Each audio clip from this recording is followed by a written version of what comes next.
ప్రజల్ని రిప్రజెంట్ చేస్తున్నాడు. తాను ఒక మతానికి చెందిన ప్రజలు రిప్రజెంట్ చేస్తూ వేరే పార్టీ ఒక మతానికి సంబంధించిన రాజకీయాలు చేస్తుందని అంటే ఎట్లా? ఇక తెలంగాణకు చెందిన కేంద్ర మంత్రి కిషన్ రెడ్డికి తెలంగాణ ముఖ్యమంత్రి రేవంత్ రెడ్డికి మధ్య డైలాగ్ వార్ కంటిన్యూ అవుతుంది సార్. సహజంగా వివాదాలకు విమర్శలకు దూరంగా ఉండే కిషన్ రెడ్డి రేవంత్ రెడ్డి విషయంలో మాత్రం చాలా విమర్శలకు దిగుతూ ఉన్నారు. దానికి ధీటుగా అంతకు మించి అన్నట్లుగా రేవంత్ రెడ్డి కూడా కిషన్ రెడ్డిని టార్గెట్ చేస్తూ ఉన్నారు. రేవంత్ రెడ్డి అన్న కామెంట్ సార్, తెలంగాణ విషయంలో ప్రధాని మోదీ చాలా సానుకూలంగా ఉన్నారు, సానుభూతితోనే ఉన్నారు, కానీ రాష్ట్రానికి చెందిన కేంద్ర మంత్రి కిషన్ రెడ్డే సైంధవుడి పాత్ర పోషిస్తూ ఉన్నారు అని చెప్పేసి. So Kishan Reddy versus Revanth Reddy. వివాదాలకు దూరంగా ఉండడం వేరు, విమర్శలకు దూరంగా ఉండడం వేరు, రెండొకటి కాదు. కిషన్ రెడ్డి వివాదాలకు దూరంగా ఉంటాడు, కానీ రేవంత్ రెడ్డి ఒక్కనే టార్గెట్ అనేది రాంగ్. అది కిషన్ రెడ్డి కేసీఆర్ని టార్గెట్ చేస్తూ విమర్శలు చేసినా 100లో చెప్తాను నేను వీడియోలో. మీరు ఒకసారి గూగుల్లో కిషన్ రెడ్డి ఆన్ కేసీఆర్ అని కొట్టండి, కొన్ని 100 వీడియోలు వస్తాయి. అందువల్ల ఆ రాంగ్ కంక్లూజన్ మనం రాకూడదు. కిషన్ రెడ్డి ఒక్క రేవంత్ రెడ్డినే టార్గెట్ చేస్తున్నాడు, కేసీఆర్ని ఏమీ టార్గెట్ చేయడం లేదు అని. ఎందుకు ఈ వివరణ ఇవ్వాల్సి వస్తుందంటే, already Congress party BRS BJP ఒకటే ప్రచారం చేస్తున్న సమయంలో ఈ కంక్లూజన్ దాన్ని బలోపేతం చేస్తుంది. అందువల్ల వివాదాలకు దూరంగా ఉండే వ్యక్తి కిషన్ రెడ్డి కాదని నేను అన్నాను. ఎందుకంటే ఆ కిషన్ రెడ్డి నేను 40 ఏళ్ళుగా 35 ఏళ్ళుగా చూస్తున్నాను. సౌమ్యుడు, రాజకీయాల్లో వివాదరహితుడు, ఎప్పుడు లక్ష్మణ రేఖను దాటిన చరిత్ర లేదు. అంటే అసభ్యకరంగానో అభ్యంతరకరంగానో మాట్లాడిన హిస్టరీ కూడా లేదు. కష్టపడి బీజేపీ పట్ల సైద్ధాంతిక నిబద్ధతతో ఎదిగిన నాయకుడు, అందులో డిస్ప్యూట్ లేదు.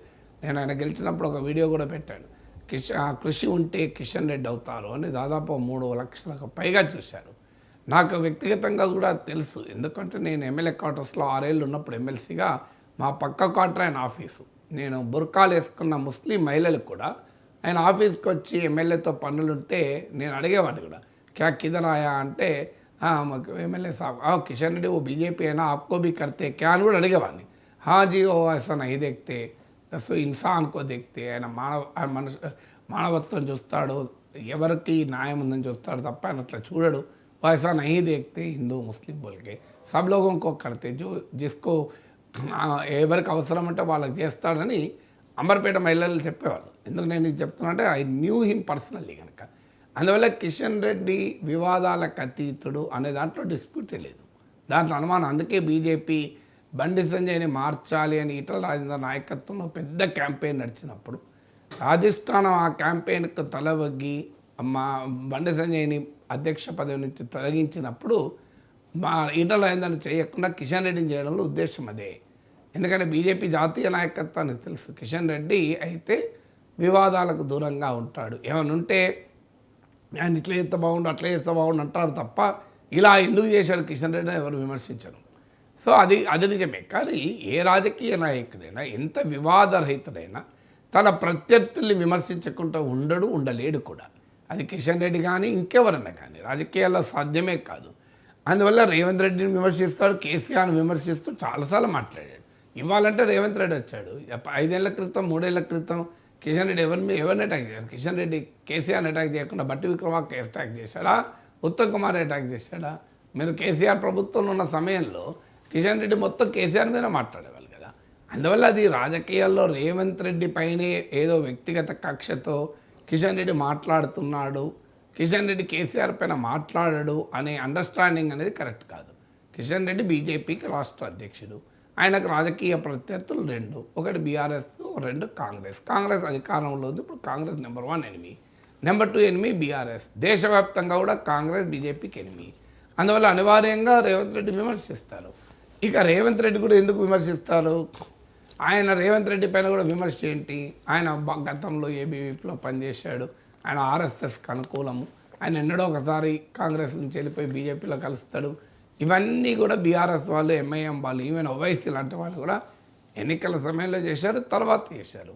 కానీ అది అర్థం కావాల్సింది రేవంత్ రెడ్డి పూర్వ నేపథ్యంతో ఏంటి, ఆయన ఆర్ఎస్ఎస్లో పెద్ద నాయకుడు ఏం కాదు. చాలా పెద్ద వాళ్ళు బీజేపీలో పనిచేసిన వాళ్ళు అన్ని పార్టీల్లో లేరా? విప్లవ రాజకీయాలు నడిపిన వాళ్ళు కూడా బీజేపీలో ఉన్నారు. తమ విద్యార్థి దశలో విప్లవ రాజకీయాలు నడిపి ఇప్పుడు బీజేపీలో ఉన్న వాళ్ళు ఉన్నారు. ఆర్ఎస్ఎస్ ఏబీవీపీలో పనిచేసి ఇప్పుడు బీఆర్ఎస్లో ఉన్న వాళ్ళు ఉన్నారు. ఎస్ఎఫ్ఐ లాంటి సిపిఎం అనుకూల సంఘాల్లో పనిచేసే వాళ్ళు బీఆర్ఎస్లో ఉన్నారు, అంతటా అందరూ ఉన్నారు. సో కానీ రేవంత్ రెడ్డి విషయానికి వస్తే మాత్రమే ఆయన ఏబీవీపీలో పనిచేశాడు. ఆయన ఏబీవీపీలో చాలా టాప్ లీడర్ ఏం కాదు, మురళీధర్ లాగానో ఆయన ఏం టాప్ లీడర్ కాదు, బట్ దాన్ని వాడుకుంటున్నారు. అందువల్ల ఎందుకంటే కాంగ్రెస్ బీజేపీ ఒక్కటే అని నరేటివ్ బిల్డ్ చేస్తే ఎవరు నమ్మరు. ఎందుకంటే దేశంలో కాంగ్రెస్ వర్సెస్ బీజేపీ రాజకీయాలు నడుస్తుండగా కాంగ్రెస్ బీజేపీ కలుస్తే అనే బీఆర్ఎస్ నరేటివ్ నిలబడదు. అందుకే బీఆర్ఎస్ వ్యూహాత్మకంగా కాంగ్రెస్ బీజేపీ ఒక్కటే అనకుండా రేవంత్ రెడ్డి బీజేపీ ఒక్కటే అని నరేటివ్ బిల్డ్ చేసే ప్రయత్నం ఎన్నికలప్పటి నుంచి చేస్తున్నారు.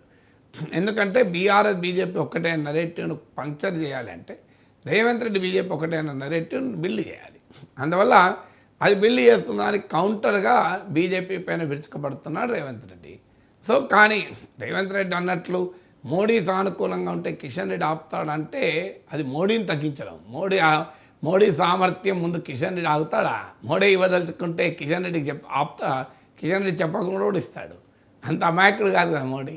అందువల్ల I don't think Kishan Reddy Modi ఇస్తానంటే రాష్ట్రానికి కిషన్ రెడ్డి అడ్డుపడతానని అనుకోను. ఏమన్నా ఇవ్వకపోతే మోడీనే ఇవ్వకపోవాలి తప్ప మోడీ ఇస్తానని రెడీ ఉన్నా కిషన్ రెడ్డి అడ్డం వచ్చి ఇవ్వకండి మా రాష్ట్రానికి అంటే కిషన్ రెడ్డి పదవిని తొలగిస్తాడు తప్ప మోడీ ఇంటాడని అనుకోను.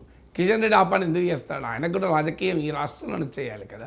ఈ రాష్ట్రంలో 4 మంచి పనులు చేస్తేనే తన పేరు వస్తుందని ఆలోచిస్తాడు కదా. సో అందువల్ల రేవంత్ రెడ్డి కిషన్ రెడ్డిని టార్గెట్ చేయదలుచుకోవడానికి ఆ మాటలు మాట్లాడినా ఆ మాటలు కరెక్ట్ అని అనుకోను. ఎందుకంటే నరేంద్ర మోడీ ఇవ్వడానికి సానుకూలంగా ఉన్నాడు. ఇవాళ మీడియాలో పత్రికలు వచ్చింది. యాక్చువల్గా రేవంత్ రెడ్డి ఏమన్నాడో నేను చూడలేదు. అందువల్ల ఆయన అన్నాడు అట్లా మరి మోడీ సానుకూలంగా ఉన్నాడు కానీ కిషన్ రెడ్డి అడ్డుపడుతున్నాడు అని పత్రికలు వచ్చింది. అదే నిజమైతే అది కరెక్ట్ కాదు. ఎందుకు కరెక్ట్ కాదంటే మోడీ ఇవ్వాలనుకున్న కిషన్ రెడ్డి ఎందుకు అడ్డుపడతాడు? అడ్డుపడే సామర్థ్యము మోడీ క్యాబినెట్లో ఎవరికి ఉండదు. 1. 2 అడ్డుపడాల్సిన అవసరము కిషన్ రెడ్డికి ఉండదు. ఎందుకంటే ఆయనకు కూడా లాభమే కదా. ఆయన నాయకత్వంలో రాష్ట్రానికి 4 మంచి పనులు జరిగితే పేరు ఆయనకు కూడా వస్తుంది కదా. ఆయన రాకుండా ఉండదు కదా. సో ఆయన ఎందుకు మధ్యలో సైంధవుడిగా అడ్డుపడతాడు? సో ఇవ్వకుంటే అది మోడీ పని అయి ఉండాలి. ఎందుకంటే వారికి ఎక్కడ అవసరమో రాజకీయంగా వాళ్ళు ఇస్తారు. ఇప్పుడు బడ్జెట్లో బీహార్ గురించి అంత ప్రస్తావించారు, ఆంధ్రప్రదేశ్ గురించి ప్రస్తావించారు. ఎందుకంటే బీహార్లో ఎన్నికలు ఉన్నాయి కదా ప్రస్తావించారు. తెలంగాణలో కూడా ఎన్నికలు ఉన్నప్పుడు మాట్లాడతారు. పసుబోర్డు రాలేదా? చాలా ఏళ్ళు ఆగిపోయిన పసుబోర్డు ఎట్లా వచ్చింది ఈ మధ్య? సో అందువల్ల రాజకీయాలు ఎన్నికలు వీటన్నిటితో లింక్ అయి ఉంటుంది. అందువల్ల రాజకీయాల్లో ఒక నాయకుడు మరో నాయకుడు అనుకోవడం సహజం. అది వ్యక్తిగతంగా నేను అనుకోను. రేవంత్ రెడ్డి కిషన్ రెడ్డికి బీఆర్ఎస్ వాళ్ళు ఇంకో వాదన కూడా చేస్తున్నారు. రేవంత్ రెడ్డి బండి సంజయ్ ఒకటి, రేవంత్ రెడ్డి కిషన్ రెడ్డి ఒకటి, ఇలా వీళ్ళు ఒకటి వాళ్ళు ఒకటి అన్నప్పుడు అనివార్యంగా వాళ్ళు విమర్శలు చేసుకోక తప్పదు కదా. నెక్స్ట్ ఆంధ్రప్రదేశ్ ముఖ్యమంత్రి చంద్రబాబు నాయుడు చేసిన ఒక కామెంట్ వైఎస్ఆర్ కాంగ్రెస్ పార్టీ